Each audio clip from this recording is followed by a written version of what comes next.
Balloni.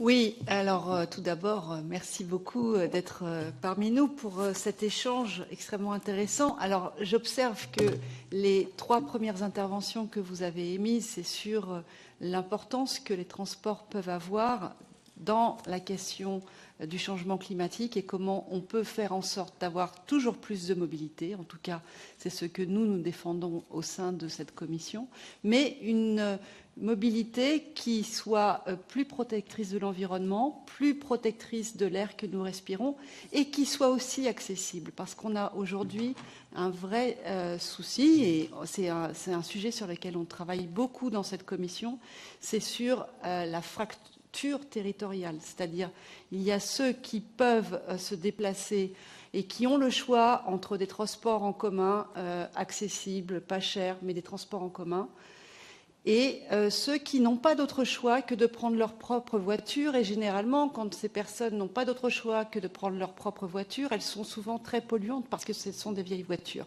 C'est un sujet qui fait beaucoup débat aujourd'hui en France, si vous avez suivi l'actualité, avec ceux qui se sont appelés les Gilets jaunes sur le sujet, et qui nous rappellent que nous devons absolument faire des propositions, mais ce n'est pas simplement pour les Français, c'est pour l'ensemble des citoyens européens, où on avance vers une mobilité plus propre, mais aussi plus accessible.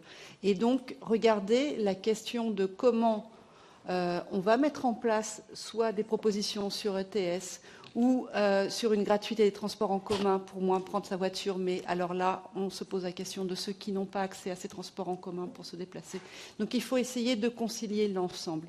Et dans les propositions que nous avons faites et sur lesquelles j'aimerais vous entendre, c'est sur la question... Alors la gratuité, ça va concerner notamment des villes et surtout des villes riches, parce qu'il y aura des impôts locaux qui permettront de prendre en charge ce que payent aujourd'hui les usagers des transports en commun. Mais il y a des villes qui le sont beaucoup moins et qui ne pourront pas le mettre en place.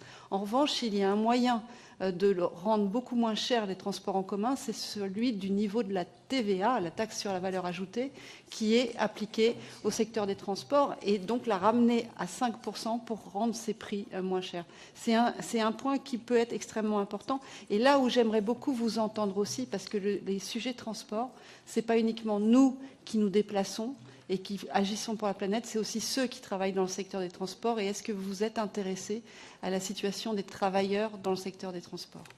Merci beaucoup.